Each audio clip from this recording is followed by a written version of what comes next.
Hello everyone, आपका रोज़गार with Ankit YouTube channel में स्वागत है। और आशा करती हूँ मैं कि आप सभी लोग बहुत अच्छे से पढ़ाई कर रहे होंगे और साथ साथ में अपने सेहत और स्वास्थ्य का ध्यान अच्छे से रख रहे होंगे। तो आज हमारी वीडियो है जो कि है पार्ट 3 संवैधानिक निकाय का, जिसमें कि हम कॉन्स्टिट्यूशनल बॉडीज़ के बारे में पढ़ रहे हैं, जिनमें कि हमारे संविधान में जिसके बारे में वर्णन मिलता है, ठीक है, वो होती है संवैधानिक निकाय। अब ये वीडियो देखने से पहले मेरी आपसे रिक्वेस्ट है, अगर आप पहली 2 वीडियो नहीं देखे हो इससे, तो पहले जाके वो वीडियो देखिएगा और तब उसके बाद में ये वीडियो देखिएगा, आपको अच्छे से समझ आ जाएगा। और बाकी आपको अगर पॉलिटी का पता है थोड़ा बहुत, तो अगर आप ये वीडियो भी डायरेक्ट देखते हो तो भी आपको समझ आ जाएगा। तो आज हम संवैधानिक निकाय में पढ़ने वाले हैं, कैग पढ़ने वाले हैं, ठीक है, और हम देखने वाले हैं भारत के महान्यायवादी और उसके बाद में राज्य के महाधिवक्ता। ये सब हम आज लेक्चर में पढ़ने वाले हैं। तो अब चलिएगा आज का लेक्चर शुरू करते हैं और देखते हैं कि हम क्या पढ़ने वाले हैं। भारत के नियंत्रक एवं महालेखा परीक्षक। अब इससे पहले मैं आपको शुरू करने से पहले एक चीज बताऊं कि हमारा जो भारत है, भारत में लोकतंत्र है, ठीक है, ये तो सबको पता है। तो लोकतंत्र की जो व्यवस्था है भारत में, और उस व्यवस्था में भारत सरकार के जो रक्षक, 4 रक्षक के रूप में जिसको जाना जाता है, वो है, अब आप एग्जाम्पल भी किसी कॉमन सेंस से ले सकते हो कि किसी भी लोकतंत्र को चलाने के लिए वहां पे एक तो वहां के लोगों को न्याय मिलना चाहिए, तो न्याय देने के लिए आ जाती है हमारे यहाँ पे सुप्रीम कोर्ट।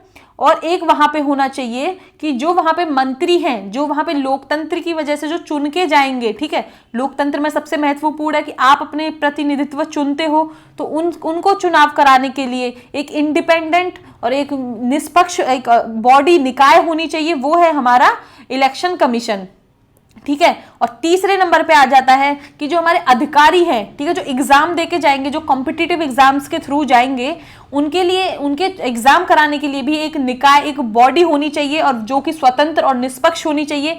तो वो है हमारे यहाँ पे यूपीएससी, जो कि हमारी यूनियन पब्लिक सर्विस कमीशन, ठीक है, जो IAS, IPS और बहुत सारे एग्जाम्स, डिफेंस वगैरह के भी एग्जाम कंडक्ट कराती हैं।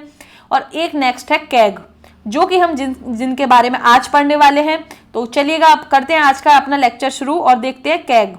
तो कैग की फुल फॉर्म है controller and auditor general of India. तो देखिए इसकी स्पेलिंग में एम आता है, बट बोला इसको कंट्रोलर जाएगा, ठीक है। और इनका हिंदी में फुल नेम है भारत के नियंत्रक एवं महालेखा परीक्षक। तो अब इनके नाम को हिस्सों में तोड़ के समझते हैं। तो देखिए यहाँ पे नियंत्रक का मतलब है कि अगर आप अपना एग्जाम्पल लेके समझिएगा कि आपको घर से पैसे मिलते हैं, ठीक है, आपको अगर आपकी मम्मी या पापा कोई भी पैसे देते हैं, तो उन्होंने आपको पैसे दिए 100 रुपए, ठीक है, और बोला कि कुछ सामान, जाके कुछ भी सामान लेके आओ दुकान से। तो उन्होंने फिर आप वापस जब सामान लेके आए तो आपसे पूछा कि वो पैसे आपने कहाँ किए, कैसे खर्च किए।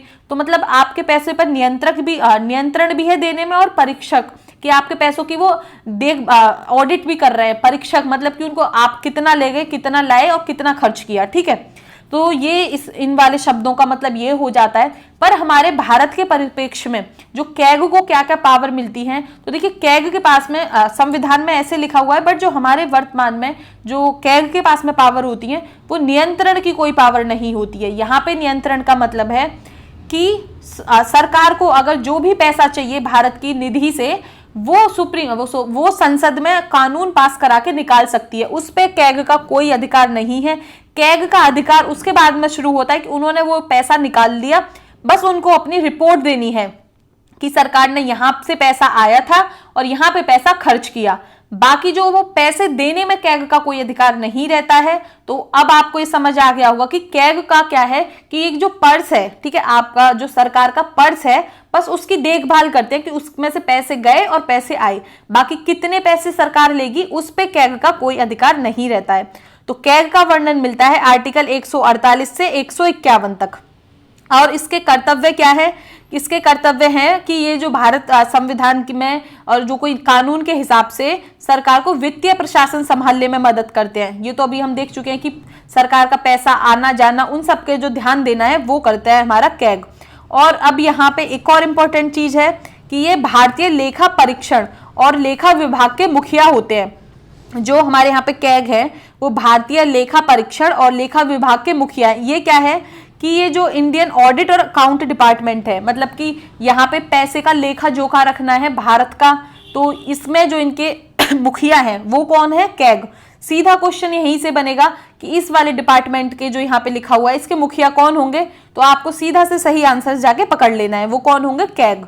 ठीक है, अब कैग का जो पद है हमारे संविधान में उसका वर्णन मिलता है आर्टिकल 148 में, और कैग के कार्य एवं शक्तियां उसका वर्णन मिलता है आर्टिकल 149 में। तो अब हम देखते हैं कि कैग की नियुक्ति और कार्यकाल के बारे में बात कर लेते हैं। तो कैग की नियुक्ति है, अपॉइंटमेंट एंड टर्म है, वो आता है आर्टिकल 148 में बात करता है। और अब इनकी नियुक्ति कौन करेंगे? इनकी नियुक्ति करते हैं राष्ट्रपति। शपथ भी ये राष्ट्रपति को ही देते हैं और अपना त्याग पत्र भी ये राष्ट्रपति को ही देते हैं। तो एक काम मैंने आपको बताया था वीडियो में पहले कि आपको जैसे प्रधानमंत्री, कैग, ये सब इलेक्शन कमीशन, ये सब जो भी है इनके आपको एक टेबल में एक साइड इनके नाम लिखने हैं, एक साइड आपको लिखना है इनकी नियुक्ति कौन करता है, एक आपको लिखना है इनका कार्यकाल कितने वर्ष होता है, इनको हटाया कैसे जाता है। इस प्रकार से आप लिख के याद कर सकते हो। एक टेबल में आपको पॉलिटी के जो मतलब फैक्ट हैं वो सारे याद हो जाएंगे और आपके गलत भी नहीं होंगे। तो इनका कार्यकाल क्या है? कार्यकाल इनका या तो 6 वर्ष होगा या 65 वर्ष होगा, जो भी पहले हो जाए वो इनका कार्यकाल होता है। और इनको इनके पद से कैसे हटाया जाता है? तो इनको इनके पद से राष्ट्रपति द्वारा उसी तरह हटाया जा सकता है जैसे कि सुप्रीम कोर्ट के न्यायाधीश को, और सुप्रीम कोर्ट के न्यायाधीश को हटाया जाता है संसद के दोनों सदनों में विशेष बहुमत द्वारा पारित करके।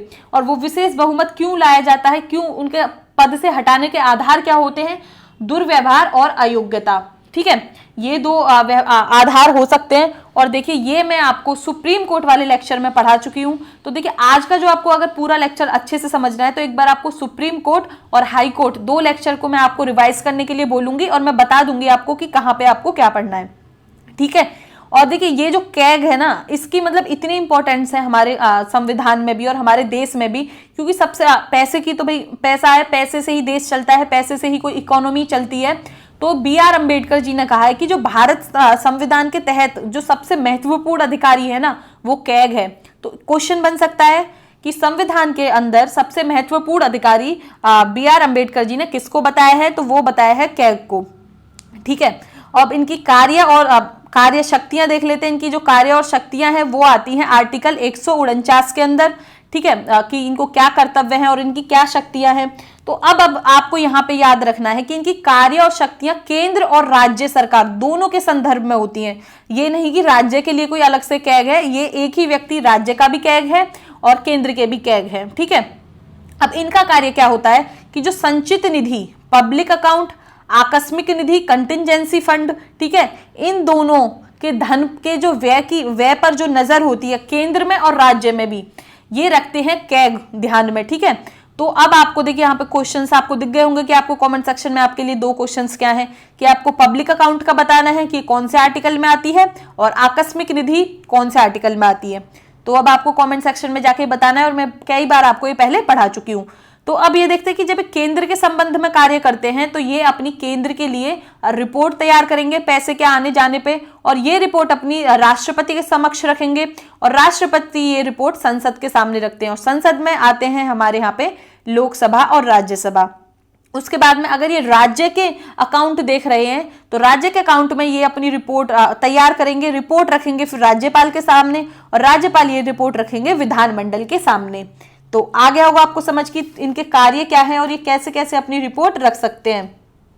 तो अब आपके लिए क्वेश्चन है, आपको बताना है कि वर्तमान में हमारे यहाँ पे कैग कौन है और पहले कैग कौन है। ठीक है, तो मैं आपसे बहुत सारे क्वेश्चंस आज पूछने वाली हूँ और देखिए ज्यादातर क्वेश्चंस तो आपको सारे ही पहले पढ़ा चुकी हूँ, बाकी तो आपको जो ये 2 क्वेश्चंस है आपको इनके नेट से सर्च करके आंसर्स देने, या आपके पास में कोई बुक वगैरह है तो आप वहां से भी देख सकते हो। और देखिए उम्मीद है कि मेरी इस वीडियो में आवाज़ सही से रिकॉर्ड हो रही होगी और ये वीडियो मैं तीसरी बार आज रिकॉर्ड कर रही हूँ। पहले तो एक वीडियो में थोड़ा गला खराब है तो बार बार खांसी आ रही थी तो वो इसलिए रिकॉर्ड नहीं हो पाई। दूसरी वीडियो में आवाज़ ही नहीं आई, पता नहीं कुछ माइक से दिक्कत हो गई। अब ये तीसरी बार हो जाए रिकॉर्ड और आपके पास वीडियो टाइम से पहुंच जाए। अब हमारा नेक्स्ट टॉपिक है भारत के महान्यायवादी, अटॉर्नी जनरल ऑफ इंडिया। ठीक है, ये क्या है कि केंद्र में, ठीक है, सरकार के कोई भी मुकदमे, सरकार को कोई सरकार के विधि के संबंधित, लॉ से संबंधित जो काम होते हैं, सुप्रीम कोर्ट में जाना या सरकार का कुछ करना, ठीक है, वो कौन करते हैं? वो करते हैं हमारे भारत के महान्यायवादी। जैसे हमें किसी वकील की जरूरत है तो हम किसी वकील को रख सकते हैं, वैसे ही ये केंद्र सरकार के वकील, भारत सरकार के वकील टाइप के आप इनको समझ सकते हो। इनका वर्णन मिलता है हमारे आर्टिकल 76 में, और जो कि सरकार के कानूनी सलाहकार हैं, ठीक है, और इनको देश का सर्वोच्च कानूनी अधिकारी भी बोला जाता है, और इन्हें प्रथम विधि अधिकारी भी बोला जाएगा, और ठीक है, highest law officer in the country.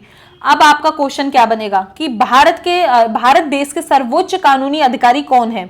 Options होंगे आपके, ठीक है, राष्ट्रपति भी हो सकता है उसमें ऑप्शन में, उसके ऑप्शन में न्यायपालिका से संबंधित भी हो सकता है, चीफ जस्टिस ऑफ इंडिया भी हो सकता है, और आपका जो सही आंसर है आपका ये भी होगा भारत के महान्यायवादी, ठीक है। और जिनका वर्णन मिलता है, बोलिएगा मेरे साथ में प्लीज, आर्टिकल बोलिएगा 76 में, ठीक है। अब ऑफलाइन क्लास में होते हैं तो टीचर सामने से बुलवा ले, अब ऑनलाइन क्लास में कैसे बुलवाए, तो मैं ऐसी कोशिश कर रही हूं। बोलिएगा मेरे साथ में, भारत के महान्यायवादी किस आर्टिकल में आएंगे? बोलिएगा 76 में। और वो क्या होते हैं? प्लीज, मैं उम्मीद कर रही हूं आप बोल रहे हो, सरकार के कानूनी सलाहकार, और वो क्या होते हैं? देश के सर्वोच्च कानूनी अधिकारी, ठीक है।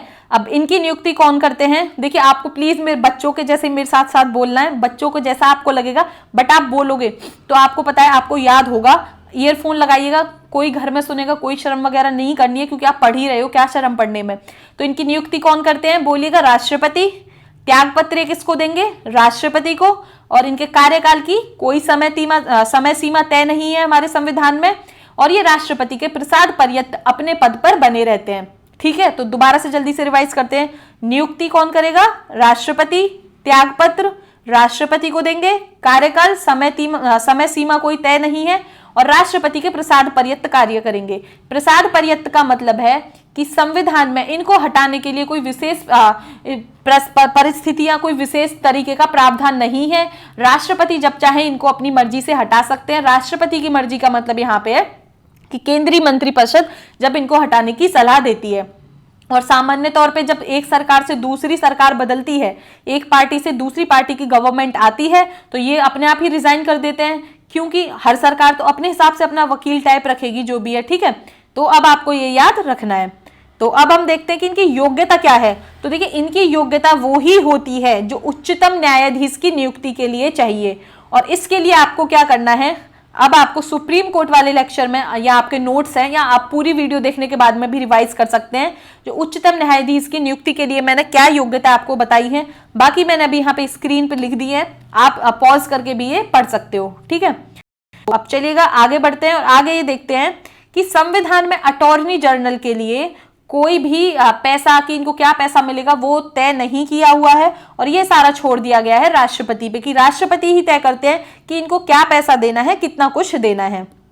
तो और कुछ फैक्ट इनके बारे में हम जान लेते हैं कि ये पूरे टाइम सरकार के वकील नहीं होते हैं, कि ये पूर्णकालिक वकील नहीं है, और इसीलिए इनको सरकार की जो सरकारी कर्मी होते हैं उनकी श्रेणी में भी इनको नहीं रखा जाता है, और ये निजी विधिक कार्यवाही भी कर सकते हैं। मतलब कि ये अपने पर्सनल लेवल पे प्राइवेट किसी के जो केस है वो भी लड़ सकते हैं, क्योंकि इनको सरकार तभी बुलाती है तब इनकी जरूरत होती है, ठीक है। और इसीलिए ये शब्द मैं आपको, ये जो लाइन है ये अभी आपको एक्सप्लेन करूंगी बाद में।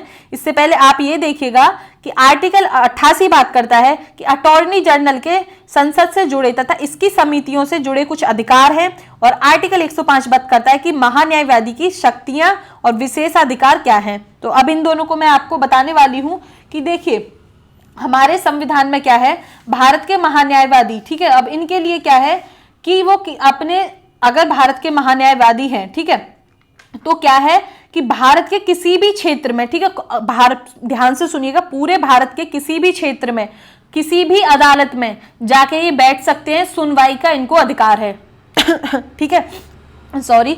और उसके बाद में क्या है कि इनको संसद के दोनों सदनों, लोकसभा और राज्यसभा, यह दोनों सदनों की संयुक्त बैठक होती है, तो उसमें भी इन्हें बैठक में बैठने का अधिकार है, पर ये वोट नहीं कर सकते हैं, ठीक है। बैठक में बैठने का अधिकार है, पर ये वोट नहीं कर सकते हैं। अब आपको कमेंट सेक्शन में ये बताना है कि संयुक्त बैठक joint sitting of the house किस वाले आर्टिकल के अंदर होती है। ठीक है, तो आप ये कमेंट सेक्शन में बताइएगा। और इनको विशेषाधिकार क्या है? इनका विशेषाधिकार ये है कि इनको संसद के सदस्य की तरह ही भत्ते मिलने का और जो बाकी उनको कुछ सुविधाएं मिलती है वो वाली सारी इनको मिलने का विशेष अधिकार है। आ गया होगा आपको समझ। और यहाँ पे ये क्या है कि ये कैबिनेट के सदस्य नहीं होते, बाकी इनको संसद में जाने की परमिशन है, बट ये कैबिनेट के सदस्य नहीं होते हैं। तो आ गया होगा समझ, बहुत सिंपल है, कुछ इतना कॉम्प्लिकेटेड नहीं है। बाकी कॉम्प्लिकेटेड आपको लग सकता है, शायद मैं आपको इतने अच्छे से एक्सप्लेन ना कर पा रही हूँ। अगर आपको समझ आ रहा है तो मतलब मैं अच्छे से एक्सप्लेन कर रही हूँ और टॉपिक भी ईजी है। और अब आपको ये दो व्यक्ति हैं, solicitor general of India Bharat के महाधिवक्ता, additional solicitor general of India अपर महाधिवक्ता। बस क्या आपको याद रखना है कि इन दोनों का वर्णन हमारे संविधान में नहीं है और ये संवैधानिक निकाय नहीं है। प्लीज, आपको ऐसे ही कंफ्यूज किया जा सकता है और आपने थोड़ा बहुत महाधिवक्ता कुछ पढ़ा होगा अभी, तो आप सीधा ऐसे ही टिक कर दोगे। ठीक है, और अभी आपको मैं पढ़ाने वाली हूँ राज्य के महाधिवक्ता, तो आप कैसे कंफ्यूज करोगे मैं यहीं पे आपको बताऊंगी। और संविधान में इसका कोई उल्लेख नहीं है, इसीलिए संवैधानिक निकाय नहीं रह जाएंगे। और ये किस लिए इनको नियुक्त किया गया है, क्यों ये दो अधिकारी फालतू में सरकार ने दिए? फालतू में नहीं है, ये अटॉर्नी जनरल की मदद करने के लिए होते हैं, क्योंकि उनके पास में बहुत सारा काम हो जाता है, इसलिए उनकी मदद करने के लिए इनको बुलाया जाता है। और देखिए, अटॉर्नी जनरल को अगर कोई सरकार की तरफ से सुप्रीम कोर्ट में जाना हो, कुछ भी बात हो, तो वो हमारे अटॉर्नी जनरल ही जाते हैं, क्योंकि भारत सरकार पे भी तो भाई केस चल रहे होते हैं ना, कि आपने भी देखे होंगे कि वो भारत सरकार बनाम ये वाला मुकदमा, ये कुछ भी हो गया, तो वो काम अटॉर्नी जनरल और सरकार को सलाह देना, ये सब अटॉर्नी जनरल का काम होता है। तो अब हम, जैसे कि केंद्र में अटॉर्नी जनरल हैं, वैसे ही राज्य के महाधिवक्ता advocate general of the state. तो देखिए, आपको यहाँ पे कंफ्यूजन नहीं रखना है, ये भारत के महाधिवक्ता और यहाँ पे राज्य के महाधिवक्ता। हिंदी में थोड़े से नाम एक जैसे, इंग्लिश के नाम तो अलग अलग है। बाकी आपको क्या याद रखना है, आपको यहाँ पे देखिए भारत और यहाँ पे राज्य, ठीक है, ये तो संवैधानिक निकाय है और ये यहाँ पे संवैधानिक निकाय नहीं है। ठीक है, तो आप इंग्लिश नाम से भी थोड़ा सा याद रख सकते हो। और आपका साथ साथ में होमवर्क ये भी है कि आपको भारत के वर्तमान के सॉलिसिटर जनरल बताने कौन है, और आपको वर्तमान के भारत के कैग कौन है आपको ये भी बताने हैं, और प्रथम कैग कौन थे आपको कमेंट सेक्शन में वो भी बताना है। तो राज्य के जो महाधिवक्ता का पद है, इसका वर्णन मिलता है आर्टिकल 165 में। जैसे कि अटॉर्नी जनरल हमारे केंद्र में सर्वोच्च अधिकारी है, वैसे ही राज्य, और यहाँ पे राज्य का मतलब है यूपी, हरियाणा, राजस्थान, कर्नाटका, जो भी उनके सर्वोच्च कानूनी अधिकारी कौन होंगे, हमारे राज्य के महाधिवक्ता। इनकी नियुक्ति कौन करेंगे? इनकी नियुक्ति करेंगे राज्यपाल, और त्याग पत्र किसको देंगे? राज्यपाल को, और राज्यपाल के प्रसाद पर्यति ही ये अपने पद पर बने रहते हैं। और इनका कार्यकाल कोई निश्चित नहीं है, जैसे कि अटॉर्नी जनरल का नहीं है। योग्यता इनकी क्या है? योग्यता इनकी हाई कोर्ट के न्यायाधीश बनने की है। और ये अब आपको कहां से रिवाइज करना है? हाई कोर्ट के न्यायाधीश की योग्यता मैं आपको हाई कोर्ट वाले चैप्टर में पढ़ा चुकी हूं, और अगर आप रेगुलर देख रहे हो, अच्छे से पढ़ रहे हो, वीडियो आपको पसंद आती है, तो आपको ये चीज याद होगी। अगर नहीं है याद तो आप जाके रिवाइज कर सकते हो। अब हम जल्दी से पढ़ लेते हैं आज के लेक्चर में हमने क्या क्या पढ़ा है। ठीक है, कैग का हमने देख लिया, जल्दी से रिवाइज करते हैं, और आपको मेरे साथ साथ में बोलना है रिवीजन का, वरना कोई फायदा नहीं है। कैग हमारे संविधान में कैग का वर्णन मिलता है, बोलिए मेरे साथ में, आर्टिकल 148 से 151 तक बोलिएगा। आर्टिकल 148 से 151। आर्टिकल 148 बात करता है कैग के पद के बारे में। ठीक है, और इसका कैग की नियुक्ति किसके द्वारा होती है? राष्ट्रपति, शपथ भी राष्ट्रपति, त्यागपत्र भी राष्ट्रपति को, कार्यकाल 6 वर्ष या 65 वर्ष। हटाया इनको कैसे जा सकता है? जैसे सुप्रीम कोर्ट के हमारे जज को। ठीक है, और इसके बाद में हमने ये सब देख लिया। और जो इस टाइम पे भारत के महान्यायवादी कौन हैं वर्तमान में, आपको कमेंट सेक्शन में बताना है। इनके बारे में बात करते हैं आर्टिकल 76 में। ठीक है, और ये देश के कानूनी सलाहकार होते हैं, और इनकी नियुक्ति राष्ट्रपति द्वारा होती है। त्यागपत्र कौन किसको देते हैं ये बोलिएगा। कार्यकाल इनका क्या है? कोई समय सीमा तय नहीं है। राष्ट्रपति के प्रसाद पर्यंत अपने पद पर बने रहते हैं, और इनकी योग्यता क्या है? उच्चतम न्यायाधीश के जज के जैसी होनी चाहिए। और यहाँ पे एडवोकेट जनरल ऑफ स्टेट की योग्यता किसके जैसी होनी चाहिए? सॉरी, एडवोकेट जनरल की जो योग्यता है वो होनी चाहिए हाई कोर्ट के न्यायाधीश बनने जैसी। आ गया होगा आपको समझ, और ऐसे ही आप बोल बोल के रिवाइज कर सकते हैं। और देखिए, प्लीज ईयरफोन लगाइएगा जब मेरी वीडियो सुनते हो आप, और एकदम शांत कमरे में बैठ के आप साथ साथ में बोल सकते हो। ठीक है, तो आपको आई होप, मैं आशा करती हूँ कि वीडियो पसंद आई होगी, और वीडियो पसंद आती है तो आपको कमेंट सेक्शन में मेरे को कैसे बताना है, आंसर्स दे के बताना है। ठीक है, इस बार आपको आंसर्स देने, और ज्यादा से ज्यादा आंसर्स देने चाहिए, कम से कम 25-30 लोग तो आंसर्स दीजिएगा। मैंने देखे 6-7 लोग और 10 लोग कह सकते हो आप आंसर्स देते हैं, जिनमें से 4-5 लोग तो बिल्कुल रेगुलर है जो हमेशा सारी वीडियोस में आंसर्स देते हैं। तो आप भी उनकी तरह ही आंसर्स दे सकते हैं, और आपको चीजें अच्छे से याद रहेंगी, क्योंकि एक बार तो आप यहाँ पे सुन रहे हो, एक बार आप अब सर्च करोगे कहीं पे, बुक से देखोगे या करंट अफेयर में कहीं पे देखोगे, तो साथ साथ में आपकी कई चीजों पे नजरें जाएंगी और आप चीजें अच्छे से याद कर पाओगे।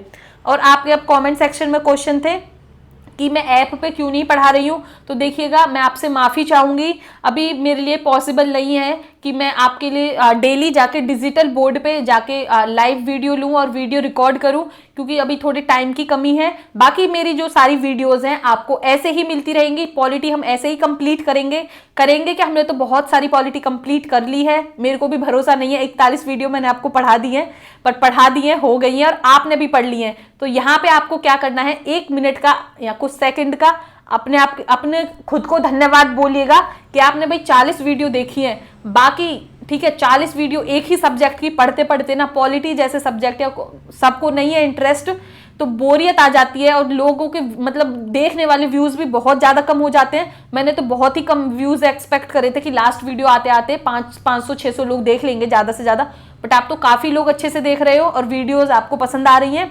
तो ऐसे ही देखते रहिएगा, और पॉलिटी हम कंप्लीट करेंगे, आपको कोई टेंशन लेने की जरूरत नहीं है। टेंशन बस आपको रिवीजन की लेनी है, बाकी पढ़ाने की टेंशन हमारी है।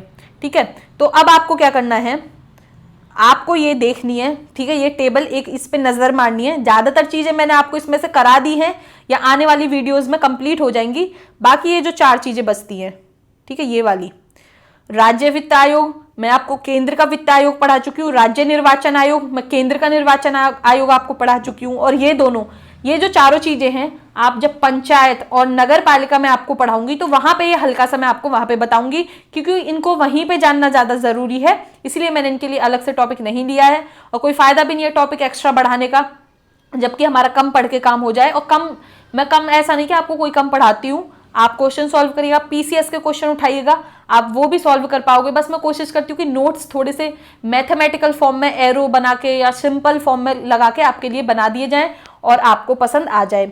और धन्यवाद वीडियो यहाँ तक देखने के लिए, और मैं आशा कर रही हूँ कि मैं आपके लिए वीडियो अच्छे से इम्प्रूव कर रही हूँ। और फिर भी आपको कोई सजेशन है तो आप कमेंट सेक्शन में बता सकते हो। वीडियो नहीं पसंद आती है तो डिसलाइक करने के लिए आप बिल्कुल फ्री हो, बट ये ज़रूर बताइएगा कि आपको वीडियो क्यों नहीं पसंद आई है। ठीक है, और क्वेश्चन सॉल्व करते रहिएगा, स्वास्थ्य का ध्यान रखिएगा, और मिलते हैं अब आपसे नेक्स्ट वीडियो में। धन्यवाद।